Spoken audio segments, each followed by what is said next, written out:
¿Qué tal, amigos? Bienvenidos al Pórtico, su podcast de confianza. Este día tenemos a un invitado, bueno, este es el episodio número 12 y hoy tenemos a otro invitado muy especial, como todos nuestros invitados que son súper especiales. Él es Jesús Morales Mateu, él es emprendedor y empresario, es CEO y director general del grupo Gemoma. O sea, porque aquí nos diversificamos y si usted está buscando casa, esta es su oportunidad. O sea, no se vaya a ir porque va a estar bien interesante esta plática. Bienvenido, Jesús. Muchas gracias, Samantha. ¿Te puedo decir Jesús o cómo te gusta que te diga? Sí, Jesús está bien. Generalmente me dicen Jesús. Tú tuviste la cortesía de preguntarme antes y mira, yo ya he iniciado el episodio. Como tú quieras, está bien. Oye, bienvenido. ¿Cómo te sientes de haber venido aquí al Pórtico? Muy bien, muchas gracias por la invitación y bueno, pues muy contento de poder platicar un momento con ustedes. ¿Te gustan las entrevistas? Pues no es necesario que me gusten, pero me la paso cómodo. Pues es mi obligación hacer las entrevistas. ¿Verdad? Sí, pues sí. Así es. Cuando te llegan los reporteros, ¿te ha pasado o das más como entrevistas más controladas, no? Pues sí, generalmente en la empresa es controladas, pero cuando he estado en el sector gremial, empresarial, pues sí es mucho el contacto con los reporteros, la prensa, darles algunos datos, etcétera. Pero tampoco tengo mucha experiencia, ¿eh? No creas que... Somos bien buena onda los reporteros, ¿verdad? Claro que sí. Oye, pues a nosotros nos da mucho gusto que estés aquí y que podamos platicar de diversos temas. Pero antes, me gustaría que me platicaras un poquito sobre ti. ¿Quién es Jesús? Bueno, pues es una pregunta complicada, ¿no? Pero en lo profesional, pues... lo que hacemos es un poquito de todo. Dirijo un holding que se llama Gemoma. Estamos pues muy fuertes con la presencia inmobiliaria, en el sector inmobiliario. Hacemos varias cosas dentro del sector. Hacemos desde el diseño conceptual, arquitectónico de un proyecto, la comercialización. Hacemos también el tema de la hospitalidad, rentas vacacionales, todo el sector turístico, la operación condominal, la administración de propiedades, por supuesto también servicios de consultoría y otras cosas, pero también tenemos pues participación en otras empresas. Estamos en la industria del café, en los alimentos y bebidas, estamos en la industria farmacéutica, pues desde hace ya varios años. Entonces, pues básicamente eso, a lo que me dedico 100% en lo profesional es a la actividad empresarial, a ofrecer soluciones a los clientes y pues con mi equipo de trabajo pues generar oportunidades y también tomar pues esas oportunidades en los nichos de mercado que vamos identificando, ¿no? O sea que esta empresa tiene varios giros, eso fíjate que no lo sabía y sí he escuchado a la empresa. Sí, es correcto, tenemos mucha presencia en Veracruz pues ya desde hace casi 15 años en el sector inmobiliario, pero sí hacemos más cosas, como te decía, el café, la parte turística específicamente en la zona de Quintana Roo, hacemos la parte de la industria farmacéutica, entonces pues sí estamos en varios giros, gracias a Dios. ¿Y cuál es tu favorito? ¿Cuál es como tu fuerte? Obviamente quiero pensar que haces varias cosas dentro de la empresa, o sea, no solamente, por ejemplo, el sector inmobiliario, pero ¿cuál es como tu fuerte? Pues mira, yo creo que cada negocio es como un hijo, ¿no? O sea, no puedes tener favoritos, sino que a todos los quieres de diferente manera, ¿no? Estoy muy metido en el tema inmobiliario, eso sí es un hecho, porque es algo que me apasiona desde un principio, ¿no? De hecho, pues creo que el tema del comercio lo traigo pues básicamente desde que nací, pero el sector inmobiliario lo descubrí pues muy joven y ahí me metí, lo exploré y fuimos creciendo, fuimos teniendo pues la buena respuesta de los clientes, fuimos identificando oportunidades, integrándonos de manera vertical hacia adelante. Primero empezamos con la comercialización y de ahí, bueno, pues nos fuimos a la construcción, al desarrollo de proyectos, a todo lo que ya te platiqué, la administración condominal, etcétera. Entonces, poco a poco hemos ido descubriendo el sector inmobiliario y que es un sector amplísimo, ¿no? Hay muchas cosas relacionadas con el sector vivienda y también con el sector inmobiliario como tal, la parte comercial, industrial, etcétera, que, bueno, es un mundo y nunca termina uno de aprender, ¿no? ¿Y cómo fue? ¿Cómo fue que comenzó a interesarte el tema del inmobiliario? O sea, ¿qué edad tenías?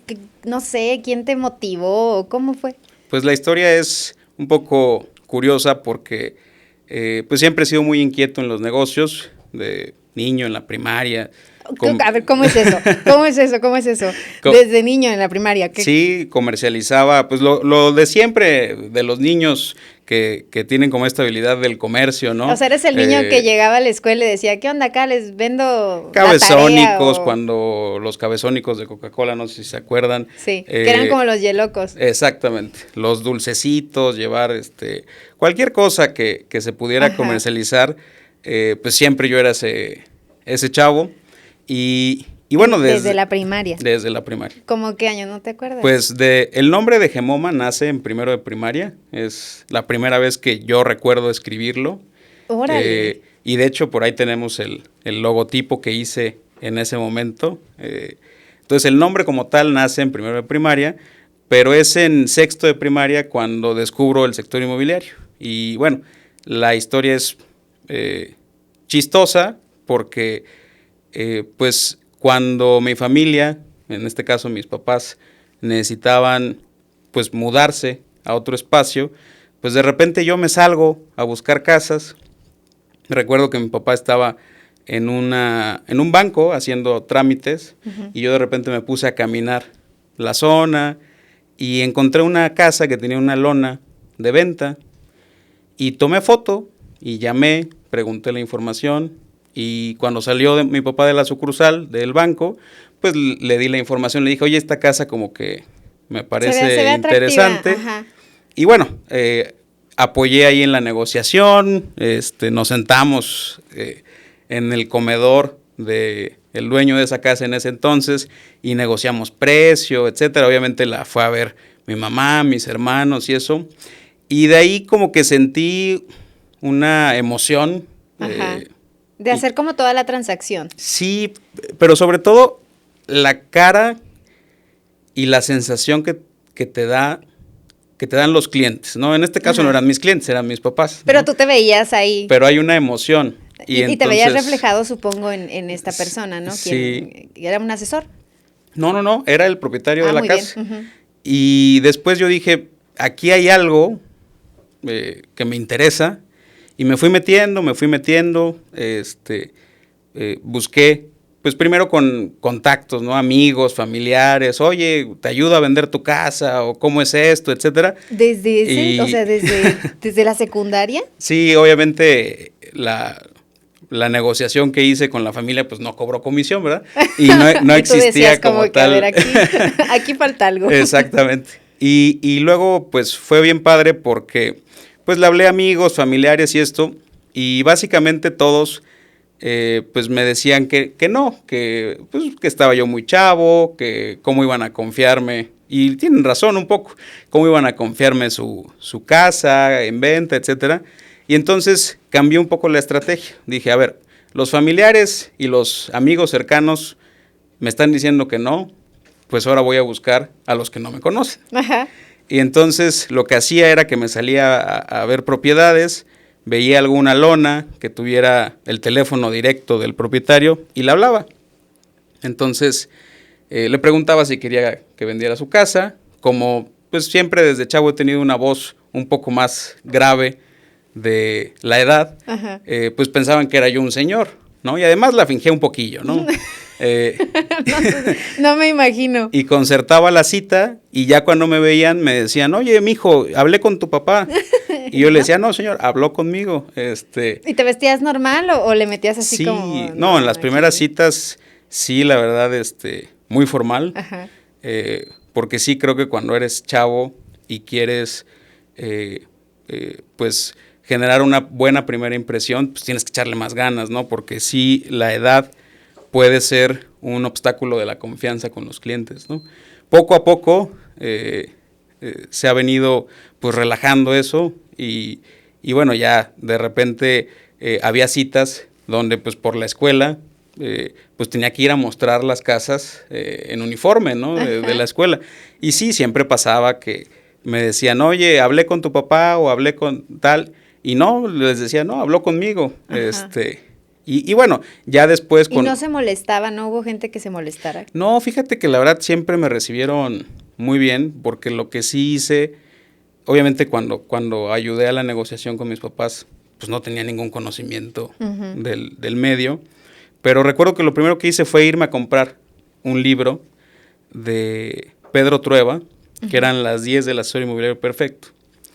Y es muy curioso porque después de los años, yo traigo a Pedro Trueba aquí en el 2019 en Jalapa a un foro inmobiliario, que además es mi amigo actualmente. Y en el cierre de su conferencia le muestro ese libro. Ajá. Y le digo, mira, este es el primer libro que yo me compré, pues poquito antes del 2008, para saber del sector inmobiliario. Y se lo muestro y me lo firma en ese foro que vino a Jalapa para poder pues darle una conferencia a todos los del sector. Entonces, básicamente desde el principio me metí muchísimo, me capacité, busqué libros, veía en internet cosas, buscaba cómo ser un profesional. ¿Y tuviste la oportunidad de comentárselo, de decirle que sí, habías usado su libro? Claro, él lo sabe, y además pues seguramente va a ver esto, entonces le envío un saludo. Historias de éxito, ¿eh? Entonces, básicamente lo que hice fue detectar en su momento que tenía yo un contra, que era la edad, porque el negocio inmobiliario es un negocio que requiere mucha confianza, mucha credibilidad, es un negocio donde se compromete o se puede poner en riesgo el patrimonio de las personas. Para que tengamos un dato, en México se hacen 0.8 operaciones inmobiliarias. Ese es el dato, ¿no? 0.8 operaciones. ¿Qué quiere decir esto? Que ni siquiera hay gente que puede comprar una casa en toda su vida en México, ¿no?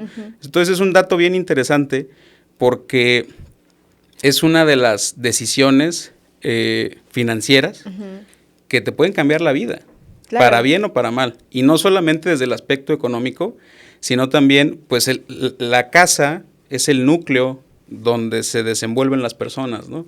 Entonces, hay una diferencia entre vivir de un lado de la calle y del otro lado de la calle. Hay una diferencia entre vivir en una colonia y en otra. Hay una diferencia entre comprar una propiedad que no tiene ningún problema legal a una que sí lo tiene y que te va a dar dolores de cabeza. O que te da igual la oportunidad de crecer, ¿no? De que, no sé, la arquitectura te permite que sigas haciéndola más amplia la casa. Exactamente. Y bueno, son decisiones de largo plazo, ¿no? Sí. Generalmente es muy común en México, aunque ya ha venido cambiando la tendencia, pero es muy común que la casa que compras, pues es básicamente en la que vives toda tu vida, ¿no? Ha venido cambiando esa tendencia, pero...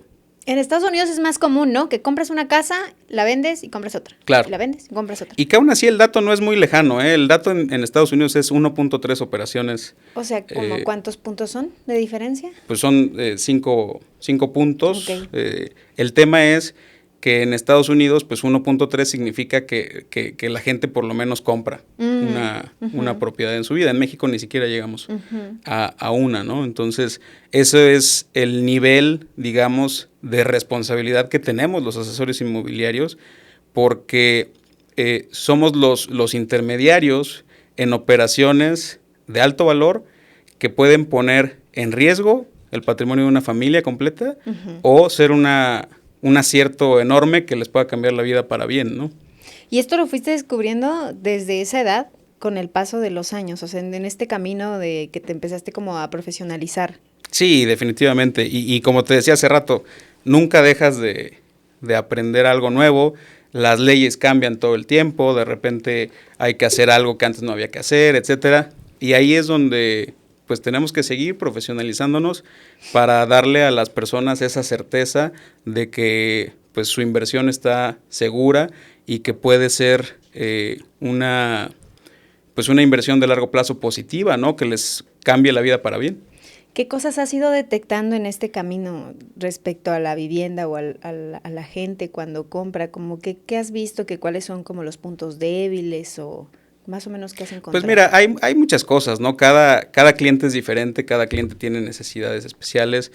Yo creo que nuestro trabajo está en detectar las necesidades que ni siquiera los clientes sabían que tenían, ¿no? Y pensar un poquito más a futuro de las que van a tener en los próximos años y ni siquiera lo habían notado, ¿no?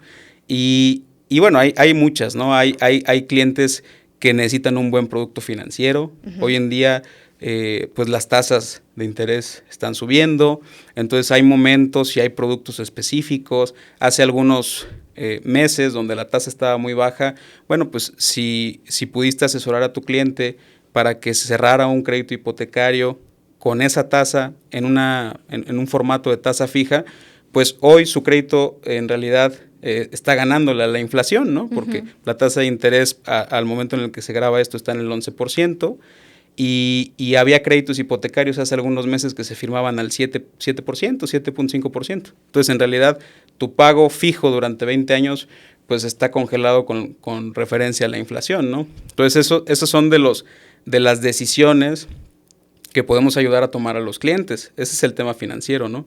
Pero, por ejemplo, en Gemoma, pues nuestra misión es crear y comercializar espacios inteligentes que contribuyen a mejorar la calidad de vida de nuestros clientes, ¿no? ¿A qué nos referimos con espacios inteligentes? Pues pensar todo. Sí, claro. La orientación al sol, cuántas recámaras necesitas, si va a necesitar espacios de otro tipo en algún momento, obviamente el esquema financiero, el vehículo con el que se va a comprar. Con vehículo me refiero a si se va a comprar con una persona física, con una persona moral, la escritura, cómo va a estar desarrollada. Incluso pensar desde el momento en el que se adquiere la vivienda, ¿quién va a ser el sucesor si en algún momento la persona llega a faltar, ¿no? El testamento, etcétera, ¿no? Y la gente dice, yo me quiero comprar una casa y ya. Es correcto. Así llegan, ¿no? O al menos, no sé, ¿dónde quieren la casa? ¿O cuál es la información con la que llega pues la gente? Básicamente de lo que partimos siempre es el monto que tienen pensado destinar para la inversión y la zona con algunas características especiales. Esa es la información con la que la gente llega por lo regular. Generalmente sí. O hay de plano quien llega así como de, yo nada más quiero una casa. Pues sí, nos ha pasado. Sí, y también nos ha pasado que hay gente que trae precios de hace 10 años, ¿no? Sí, que dice, yo quiero una casa en este barrio, con estas características y tengo X presupuesto, que pues era lo que valían las casas ahí hace 10 años, ¿no? Ajá. Entonces, pues también tenemos que asesorarlos para que puedan con ese presupuesto que tienen, pues maximizar su inversión, ¿no? Sí, claro. A mí me pasó este fin de semana que estaba en La Mancha y dije, qué bonito está este lugar, quiero una casa aquí. Real, entré, googleé La Mancha, casas. Y ya vi los precios y dije, no, pues mejor en otro lado. Creo que no necesito la playa tan cerca. Con que esté a unos 15 minutos está bien. Sí, y además, mira, hoy en día también hay destinos y hay propiedades que cobran un poco como la moda, ¿no? Hay que entenderlo también de esa manera. Y también hay tiempos donde hay que comprar, hay tiempos donde se puede uno esperar, pero hay que siempre tratar de acercarse a personas que están en el medio y que les pueden ayudar un poquito con los conocimientos que tienen acerca del negocio, ¿no?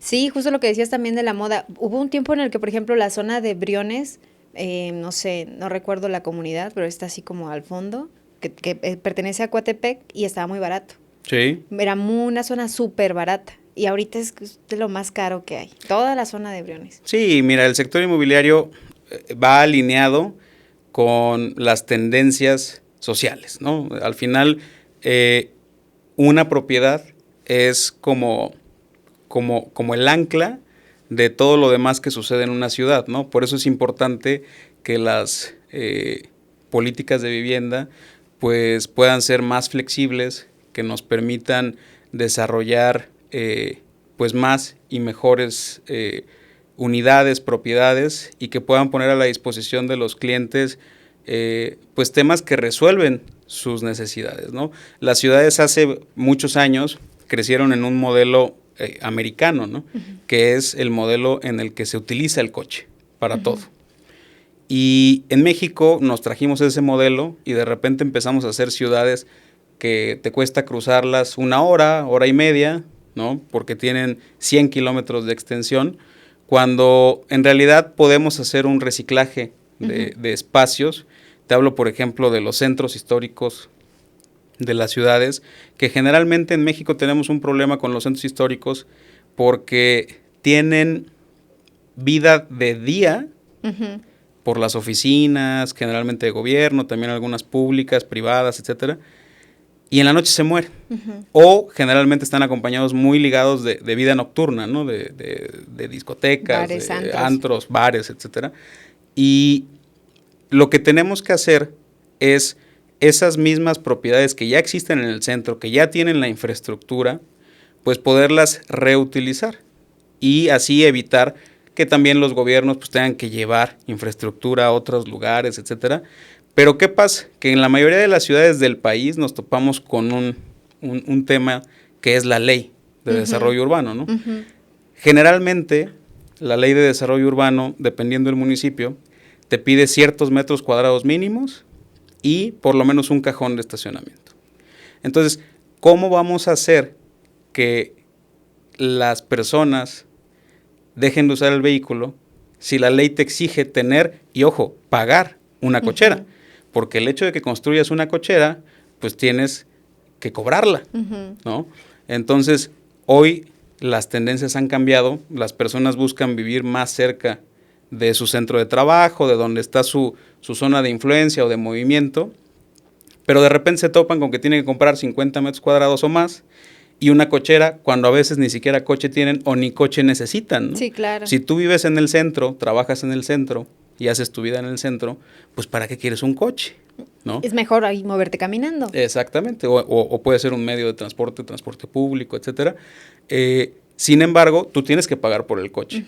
Entonces, las propiedades que podrían costar 600, 700 mil pesos, por el hecho de los metros cuadrados mínimos y la cochera, pues empiezan en 1,5 millones. Y eso hace, obviamente, que la población pues tenga menor acceso a esa vivienda, ¿no? Y que se desanime, ¿no? También luego pasa que a lo mejor y como no conocen las alternativas que hay, de una persona por lo regular dice quiero comprarme una casa y quizá lo más cercano es decir pues voy a ver al Infonavit. Claro. ¿No? Y pues no se... No, hombre, y esos tienen más regulaciones. Sí. Ellos piden más cosas, ¿no? Sí. Entonces, creo que ahí es donde sí pueden desanimarse un poco, porque por un lado tenemos una subida en los precios de los bienes raíces, pues histórica, ¿no? Siempre han subido los precios de los bienes raíces. Y por otro lado tenemos sí un mayor acceso a crédito, ¿no? A través de las instituciones financieras y también de las instituciones como Infonavit o Foviste, pero no están alineadas con lo que hoy cuestan las propiedades, ¿no? Entonces, de repente tenemos muchos casos donde los clientes tienen un saldo en su cuenta de Infonavit, pues de X cantidad y las propiedades valen 3 veces lo que tienen, ¿no? Entonces, obviamente se desaniman, como tú dices, y creo que es ahí donde podemos hacer pues una estrategia en conjunto, tanto el sector privado como el público, para trabajar desde ahí y poder darle a estas personas pues ese acceso a la vivienda y no enviarlos hasta quién sabe dónde, que tengan que cruzar la ciudad 40 minutos, la calidad de vida baja muchísimo porque se llevan 2 horas diarias en el tráfico o más, cuando a través de viviendas más pequeñas, alineadas al estilo de vida de cada una de las personas, pues pueden resolverle sus necesidades, ¿no? Y luego que hay empresas que, pues además de que están lejos, no cumplen con todo lo que prometen en su publicidad. Bueno, pero después vamos a hablar de ese tema. Oye, y la sustentabilidad también, no sé si tengan ustedes algún compromiso. Sí, pues mira, hay muchas cosas, ¿no? Generalmente se habla en los últimos años de la escasez de agua y que el agua pues es un servicio básico, elemental en las propiedades, ¿no? Creo que hay ciudades donde definitivamente hay un reto enorme porque no llueve generalmente en el año, pero también hay ciudades donde llueve mucho, como es el caso de Jalapa. Un saludo a Monterrey. Y bueno, y como en el caso de Jalapa, son ciudades que llueven muchísimo, pero que el agua se desperdicia, se va por todos lados, y que a través de un sistema de captación pluvial, que además no es tan costoso, pues se puede pues captar mucha agua de la que utiliza una propiedad, ¿no? Generalmente el agua de captación pluvial se utiliza para regar el jardín, para los inodoros o para muchas cosas, ¿no?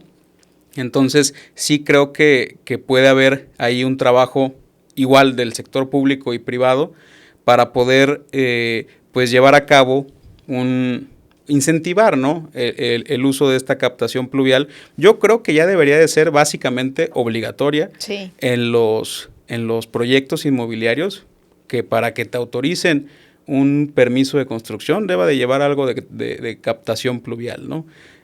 Obviamente, por ejemplo, está la parte de la producción de energía, que puede ser a través de paneles solares y esto, pero esto sí creo que todavía es un poco costoso y que hay muchas familias que no lo podrían pagar, ¿no? Sin embargo, la captación pluvial, la verdad es que es más barata de lo que creemos y nos resuelve muchas cosas con el agua, ¿no? ¿Tú lo ves como que todavía falta mucho? Yo creo que hemos venido avanzando, pero sí definitivamente la parte, sobre todo de la energía eléctrica, sí hay mucho camino por recorrer. Lo vemos incluso en los autos. Los autos eléctricos empiezan carísimos. Hay muchas personas que no lo pueden pagar a pesar de querer o de tener un compromiso con el medio ambiente. También las empresas automotrices no nos han dicho, por ejemplo, qué van a hacer con las baterías cuando éstas dejen de funcionar, etcétera. O sea, hay muchas cosas que yo creo que se pueden todavía trabajar en el sector inmobiliario con respecto a la sustentabilidad. Sobre todo, pues, cumplir con las regulaciones, ¿no? Creo que en la mayoría de los municipios de México la ley es muy clara con qué puedes y qué no puedes hacer, cuántos niveles, cuál es el coeficiente de uso de suelo de un terreno, etcétera. Y ya nada más ahí entra, pues, la ética de los desarrolladores y también del sector público para poder darle seguimiento a esto, ¿no? Los supersónicos decían que ya en este año ya íbamos a estar volando y todavía nada, todavía falta mucho por actualizarnos. Definitivo. Oye, y ¿cómo te sientes de que después de que todo lo que avanzaste, de cómo fue tu crecimiento, que fue desde que eras niño, porque eras niño, estabas Sí. súper chiquito, y ahora pues tienes responsabilidades a nivel nacional? Pues sí, mira, básicamente por eso yo me gusta decir que soy emprendedor y empresario, ¿no? Porque hay como dos etapas en la vida de una empresa. La primera es la del emprendedor, ¿no? Cuando tienes una idea muy padre que comienzas a llevar a cabo y es Gasolineras como... VIP y ¡pum, güey! Es como la parte romántica, ¿no? Ajá, sí. Donde pues subes todo a redes sociales o no, pero te sientes cómodo con lo que estás haciendo. Sí. Esa parte de emprendimiento es una parte bien bonita porque es como enamorarse, ¿no?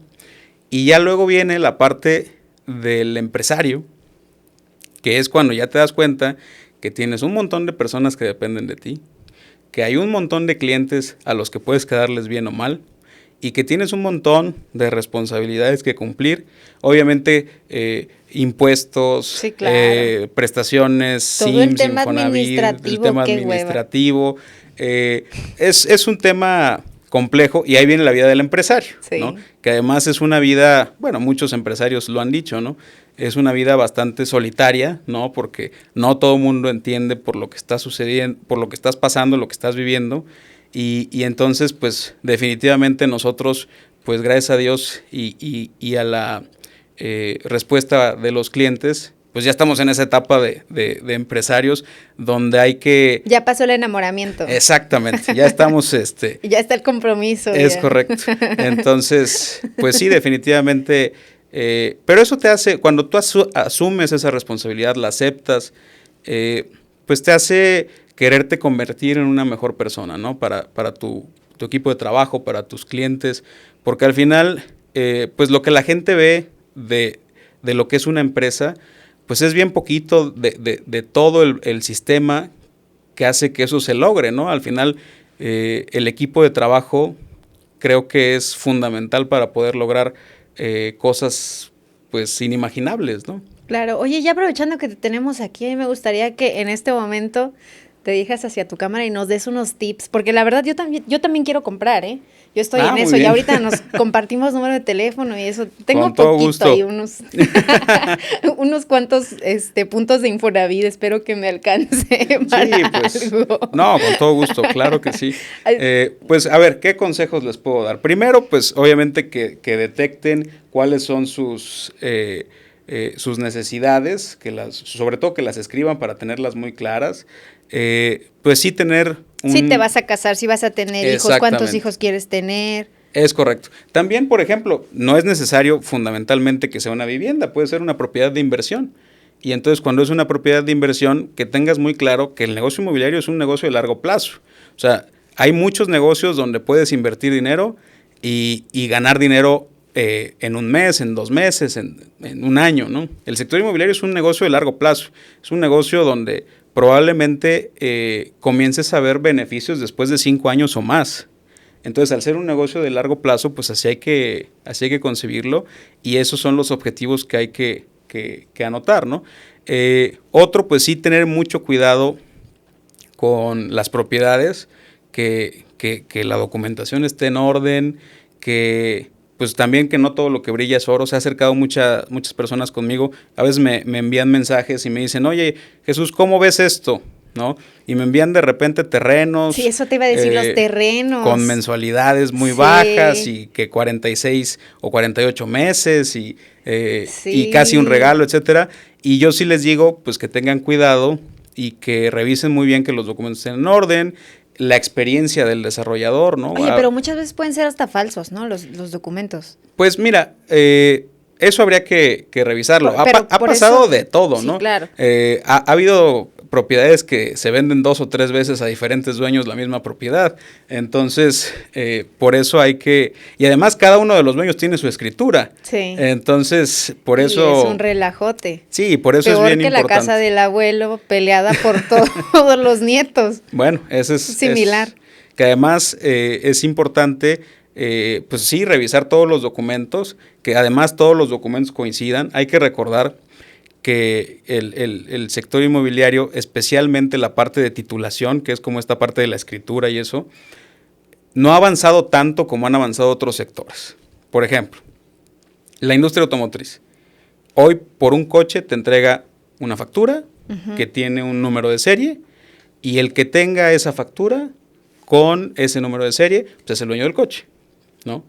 Pero la escritura, y bueno, y además todas las facturas tienen el mismo formato, ¿no? La escritura es un formato abierto a criterio de los notarios y a veces en unos comienza de una forma, en otros termina de otra forma, en otros estados es diferente porque hay leyes locales que hay que cumplir, etcétera. Entonces sí hay que tener mucho cuidado con la revisión de los documentos, con que todo coincida y obviamente pues cuidar mucho que esas como falsas promesas, ¿no? De terrenos muy baratos, como dice la frase, ¿no? No todo lo que brilla es oro. Sí, claro. Y sí hay que tener mucho cuidado con esas posibles estafas, pero que también hay que tener el ojo muy abierto, porque hay veces que hay oportunidades y que hay que aprovecharlas, ¿no? Ajá.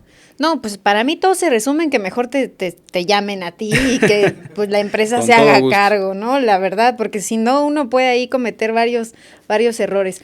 Oye, ¿qué hace falta en la ley? Yo creo que hace falta muchas cosas, ¿no? Para que exista como esta protección para las personas que quieran adquirir un Sí, definitivamente.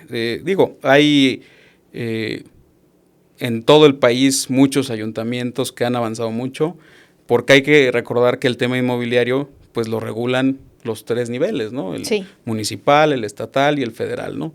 Entonces, hay muchos ayuntamientos que han avanzado mucho, sobre todo con el tema de los registros, ¿no? Hay que recordar que los registros son públicos.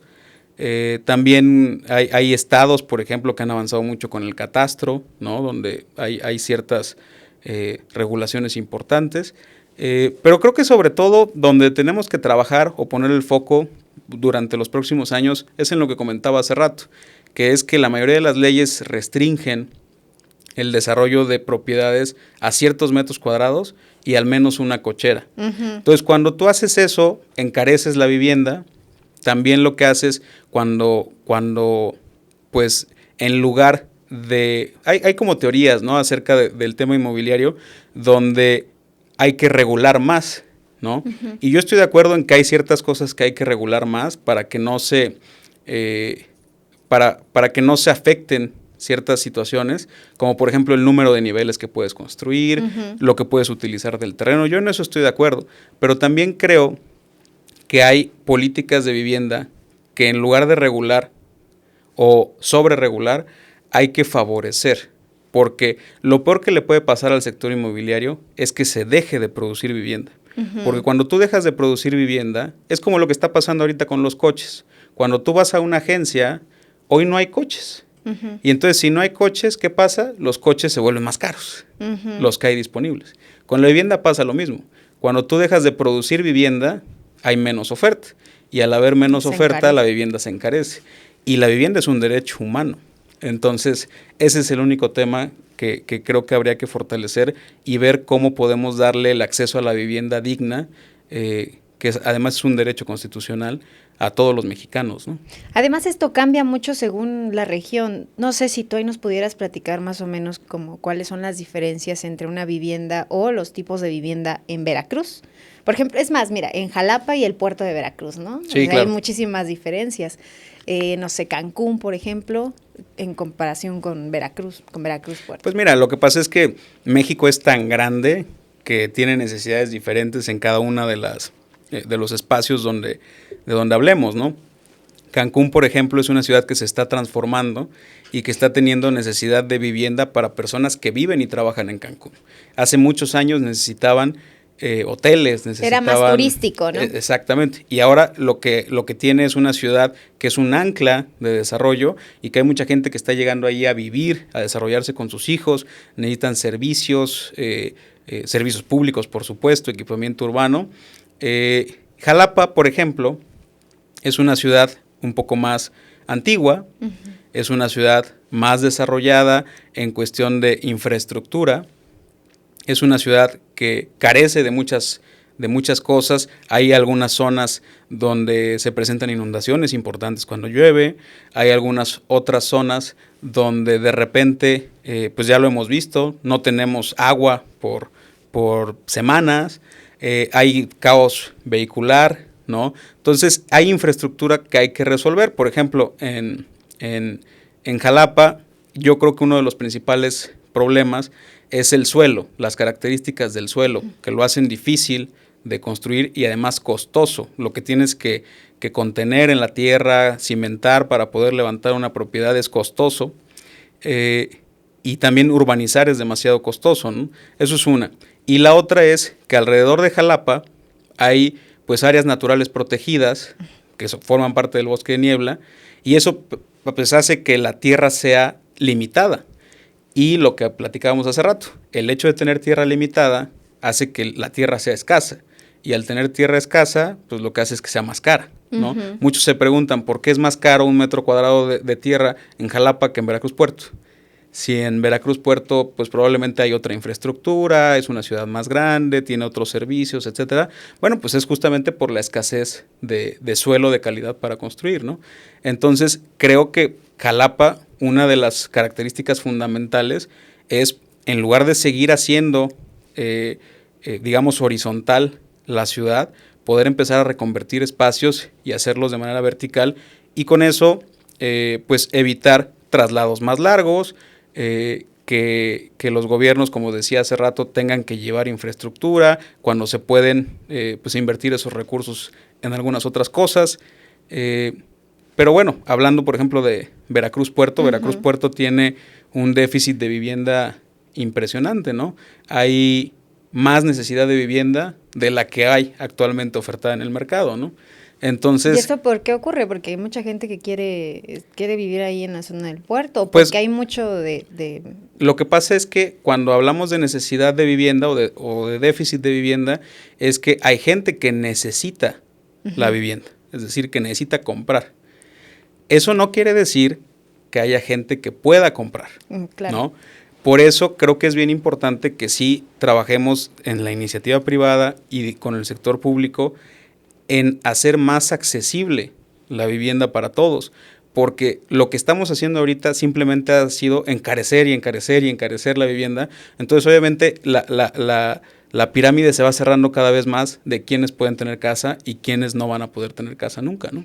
Oye, y ya ni hablar entonces de ciudades más pequeñas, ¿no? Ahí supongo que deben estar enfrentándose a retos todavía más grandes. Pues depende la ciudad. Hay ciudades donde están pasando fenómenos de gentrificación, hay ciudades que no los están viviendo, hay ciudades que tienen espacios que no se están ocupando, Pero lo que sí es cierto es que, como toda la iniciativa privada, a mayor competencia, pues hay mejores productos, hay mejores precios, hay más competitividad entre todos, y hay ciudades pequeñas donde hay muy pocos desarrolladores y que hacen muy poca vivienda, ¿no? Entonces sí tienen un reto, sobre todo del acceso a esa vivienda. Oye, y bueno, ya no voy a volver a sacar el tema del mapache, se los prometo, ya te lo conté antes de que iniciáramos, pero ¿qué piensas del Airbnb? Que también se ha convertido en una buena alternativa para las personas que viajamos a quedarnos a otro lugar, que vamos a vacacionar. Aunque también he visto varias quejas, por ejemplo, del sector hotelero, ¿no? Que pues hay qué onda con el pago de los impuestos. Claro, pues mira, yo creo que hay dos momentos de Airbnb y de todas estas plataformas de renta vacacional. El primero es donde nace el servicio, que primero se ofrece como si tenías un espacio disponible dentro de tu casa o departamento, pues mejor genera un poquito de ingreso con ese espacio que te sobra y ponlo en renta y recibe o sea el anfitrión, ¿no? De ahí viene la palabra anfitrión, de alguien que quiera vivir la ciudad como un local, ¿no? Es el primer momento. Después viene un segundo momento donde se empiezan a sumar empresas formales que operan estas unidades de renta vacacional y que creo que es un sector que está madurando, ¿no? Se tiene que hacer, primero, más competitivo, tiene que ofrecer un valor agregado a diferencia de quedarse en un hotel. Yo sí creo que son formatos diferentes y además que los clientes buscan cosas diferentes cuando se hospedan en un hotel que cuando se hospedan en una propiedad de renta vacacional. Eso es definitivo. Entonces no creo que sean una competencia directa porque buscan cosas diferentes las personas. Lo que dices, ¿no? La experiencia, quedarte ahí, el ver, no sé, los vecinos, un mapache ahí, una casa de junto. Exactamente. Y bueno, la otra es que efectivamente hace algunos años, pues los ingresos de las plataformas vacacionales, pues muchas veces no estaban registrados, otras sí, pero hace un año o dos se reformó la ley y ahora las plataformas de renta vacacional están obligadas a retenerle a los anfitriones el impuesto y trasladarlo a la autoridad. Y también las empresas formales que se dedican a la operación vacacional están obligadas a cobrar el impuesto y trasladarlo igualmente a la autoridad, ya sea local, como el impuesto sobre hospedaje, que es diferente en cada uno de los estados, o federal como el IVA, ¿no? Entonces, creo que la industria está madurando, las plataformas de renta vacacional siguen creciendo, las unidades que se están destinando a renta vacacional siguen creciendo también, y creo que lo que sí hay que poner atención es a lo que está pasando en cada una de las ciudades, ¿no? Por ejemplo, Tulum nació como una ciudad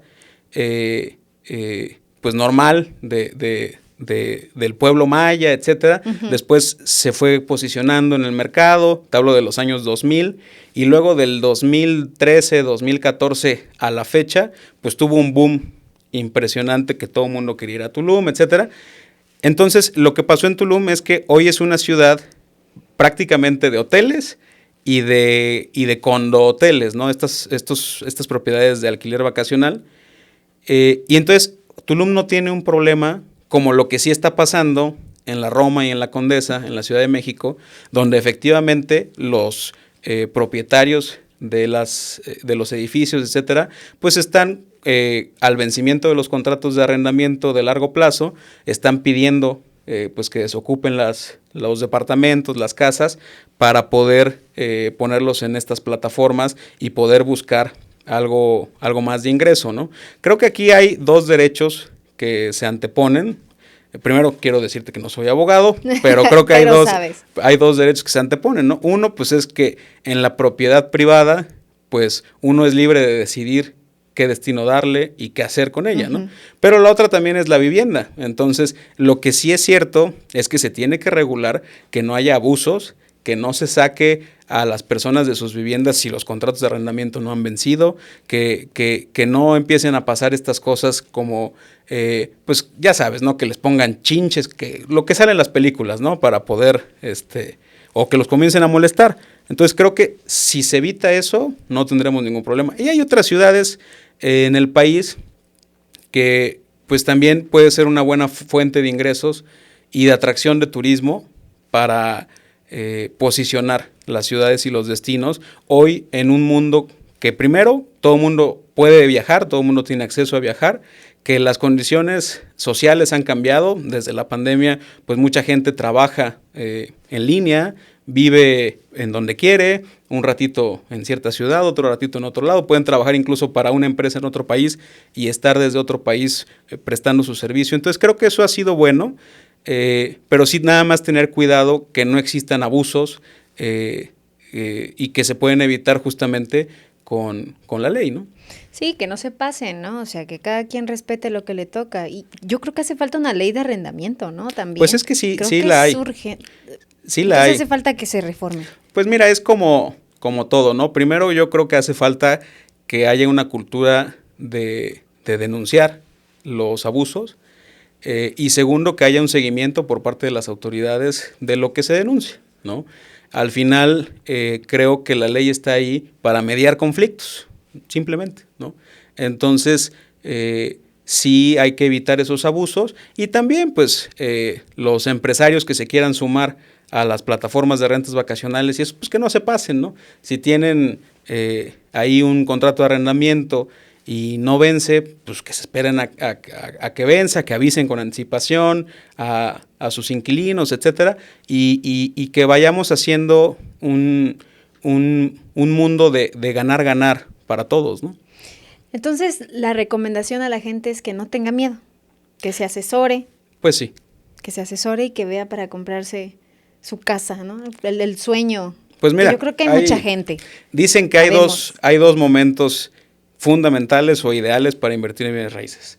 El primero fue hace 10 años y el segundo es hoy, ¿no? Eso es fundamental, porque los bienes raíces es un activo, primero, que cuando hay crisis, cuando se caen los bonos, cuando quiebran los bancos, todo el mundo se refugia en los bienes raíces.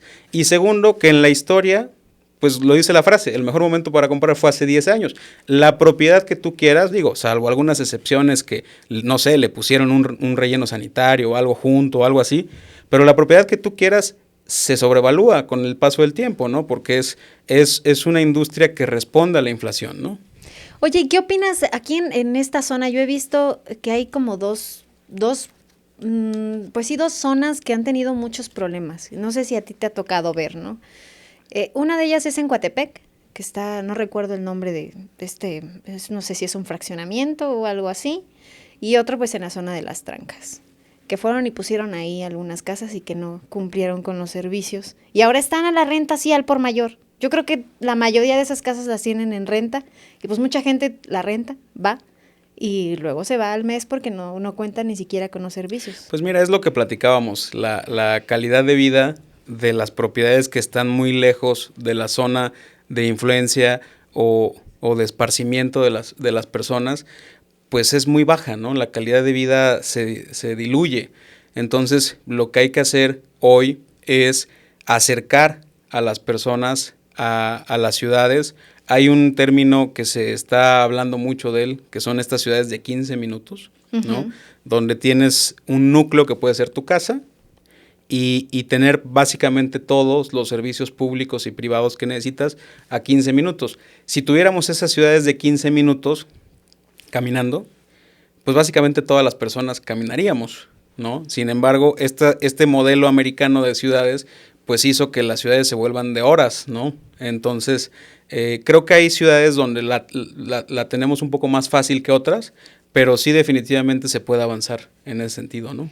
¿Y has visto que la gente sí prefiere este modelo que tú planteas? O sea, ¿sí has visto que existe, que ha cambiado mucho la forma de pensar de la gente y que prefiere ya vivir en sitios así, más pequeños? Sí, mira, yo creo que, por ejemplo, hay que responder a cada una de las necesidades, ¿no? Hay familias tradicionales que tienen hijos que siempre van a preferir una casa en alguna zona residencial, cerca de colegios, etcétera, ¿no? Pero también hay, por ejemplo, chavos, ¿no? En sus 20s, 30s, que trabajan en alguna empresa, generalmente en línea, y que les gustan los centros históricos, que les gusta pasear en ese lugar, que les gusta tomarse el cafecito, etcétera, y que la realidad es que no tienen a qué usar vehículo o salir generalmente, ¿no? Entonces creo que sí hay un grupo de población creciente. Además, México pues, tiene muchos jóvenes, ¿no? Es una de las poblaciones más grandes de jóvenes de los países en el mundo. Entonces creo que sí, la vivienda tiene que empezar a responder a estas tendencias, ¿no? Es muy interesante, toda esta charla me ha parecido muy interesante, pero tengo que hacerte la pregunta del millón. A ver. ¿Cómo te ves a futuro? ¿Dónde te ves? ¿Qué es lo que sigue para ti como Jesús? Ya ahorita me dirás también la parte empresarial. Bueno, pues mira, a mí me gusta mucho resolver problemas, me gusta mucho crear cosas, en este caso negocios que resuelvan problemas, me gusta ayudar a la gente. Creo que si me preguntas qué sigue, pues tal vez involucrarme un poquito más en ayudar a las personas desde un punto de vista más activo, ¿no? Y nada, pues disfrutar la vida, disfrutar lo que hago, disfrutar la gente con la que comparto. Creo que de eso se trata, ¿no? Al final, la vida no se trata de acumular o de hacer pues, temas económicos, sino más bien de cómo disfrutas el día a día y cómo te llevas esa satisfacción de pues haber ayudado a alguien, de generar oportunidades, de resolver algún conflicto, alguna situación, y creo que eso es básicamente como me vería yo en un futuro. Qué bonito. Va a sonar a comercial lo que voy a decir ahora, pero lo importante es el hogar que crees con tu familia. Eso es lo importante, no el inmueble. Pero ahora, si te quieres comprar una casa, búscalo a él. Ahí él te va a poder ayudar y te va a decir cómo, dónde, a qué hora y todo. Yo también ahorita te voy a preguntar. Oye, y también me gustaría, ya aprovechando, tu historia es sorprendente, o sea, de verdad, motiva muchísimo tu historia, porque pensar que muchos niños en la primaria, pues están pensando en otras cosas. Mi hijo tiene 13 años, 14, tiene 15 mi hijo. Cuando lo vea mi hijo se va a enojar. Y él está pensando en otras cosas, está pensando en TikTok o en 1000 cosas. Y el que exista una persona con esa pasión desde niño, yo creo que puede motivar a muchísimas personas. Y justamente es lo que buscamos en el Pórtico y con este tipo de contenidos, ¿no? Que haya otros jóvenes que lo vean y que digan, oye, sí es cierto, pues si a mí también me interesa tal tema. Entonces queremos aprovechar este momento para que les des un consejo a todos esos jóvenes o adolescentes o personas ya más grandes, ¿no? ¿Por qué no? Que a lo mejor difícil. Y no se atreven. No, sí puedes, yo sé que sí puedes. Muy bien. Dánseles un consejito ahí. Pues mira, yo creo que la palabra que mencionaste es fundamental, que es la pasión, ¿no?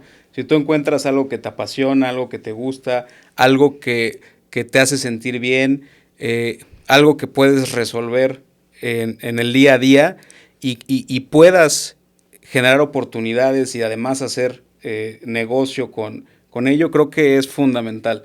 Ahí es donde te tienes que enfocar. Y hay personas también que lo descubrimos antes y hay personas que lo descubren con un poquito más de edad. Entonces también no desesperarse, es bueno, hay que saber que cada una de las personas tenemos un ritmo distinto y un momento también distinto. Creo que tener los ojos bien abiertos y saber también cuándo, porque dicen por ahí que el tren de las oportunidades solamente pasa una vez, dura un poquito con las puertas abiertas, después se cierra y se va. También hay que saber cuándo el universo o en lo que ustedes crean les está dando una señal de que hay algo que pueden hacer, ¿no? En este caso a mí me tocó esa señal buscando la casa de mis padres y la detecté, la identifiqué, dije aquí hay algo y bueno, lo demás son 15 años de historia, de trabajo, un equipo enorme, profesional, exitoso, apasionado, que todos los días se levanta para darle lo mejor a nuestros clientes y creo que eso es lo único, ¿no? O sea, encontrar qué te gusta, qué te llena y pues dedicarle tu vida a eso, ¿no? Y motivarte, ¿no? La motivación también Totalmente. Es bien importante. La automotivación. Sí, la automotivación, el estar cerca de gente que te quiere, que te diga, sí puedes. Y también acercarte sin soberbia, ¿no? Con toda humildad y decir, ¿sabes qué? Yo no sé esto. Me gustaría que me enseñaras. oye, disculpa la ignorancia, pero ¿esto qué significa? ¿No? Porque creo que cuando tenemos esa curiosidad en el mundo y nos acercamos a gente que sabe del tema, pues podemos lograr cosas increíbles, ¿no? Y la juventud también, que no sea un impedimento, ¿no? Supongo que te ha tocado, te has escuchado No, en bueno, camino, pues sí me imagino. Definitivamente. Pero tú qué, pues estás bien chavo, ¿y qué? O sea, no porque esté chavo quiere decir que no puedo aprender o que Fíjate no soy que capaz. cuando hacíamos las primeras operaciones, me preguntaban siempre mi edad, ¿no? Y primero me sumaba años, ¿no? O sea, decía yo que tenía 17 o que tenía yo 18, etcétera.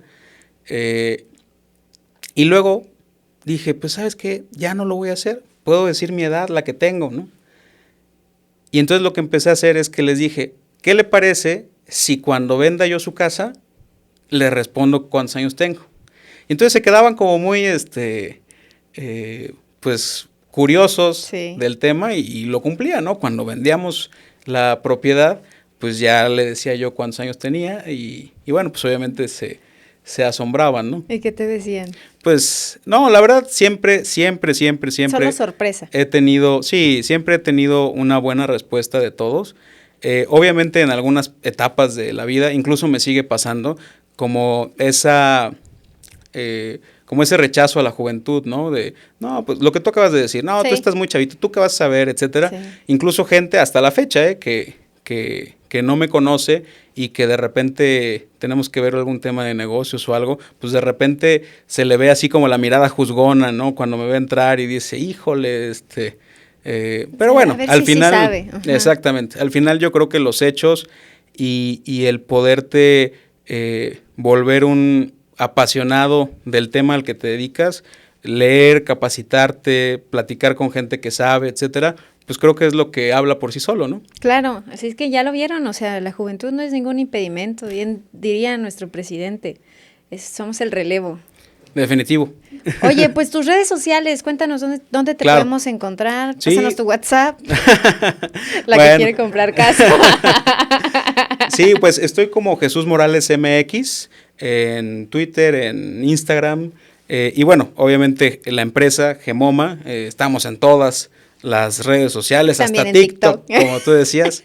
Y bueno, ahí definitivamente podemos ayudarles, manden un mensajito, cualquier duda que tengan, con mucho gusto, si les puedo apoyar en algo, vaya, cuentan conmigo con mucho gusto. Cualquier duda ahí tú los puedes atender directamente Sí, o incluso ahí definitivo. en las redes sociales de la empresa, ¿no? Sí, tengo pues obviamente un equipo que me ayuda, pero básicamente las redes sociales, las mías, las respondo yo. Entonces, si alguien quiere preguntarme algo, con todo gusto. Oye, y de cualquier estado. Sí, definitivamente. Puede ser pues de todo el país, ¿no? Tenemos presencia en varios estados de la República y en todo el país básicamente. Hacen el movimiento es correcto. de casas, pues. Así es. Ok, pues ya escucharon, la verdad es que fue una historia bastante motivante, me gustó mucho, yo creo que vas a tener que regresar también. Cuando quieran, en con otra mucho ocasión gusto. a seguirnos platicando, porque el tiempo que tenemos aquí nunca es suficiente con nuestros invitados. Así es esto, ¿verdad? Sí, pues así es que te vamos a esperar en otra Con ocasión. mucho gusto, claro que sí. Ustedes ya saben, recuerden darle like a estos episodios, también seguirnos en nuestras redes sociales, estamos en Facebook, en Instagram, en TikTok, estamos en YouTube y también estamos en Spotify. Y no se pierdan el próximo episodio, muchísimas gracias. También recuerden dejar sus comentarios en redes sociales, en las historias también de Instagram, nos pueden comentar, nos pueden decir a quién quieren que invitemos en otra ocasión, cuál tema es el que quieren saber, ya vieron ahorita, ya tienen tema, si quieren comprar una casa o rentar o si quieren saber más de esto, ya saben. Así es que pueden dejarnos mensajes. Muchísimas gracias, nos vemos en el próximo.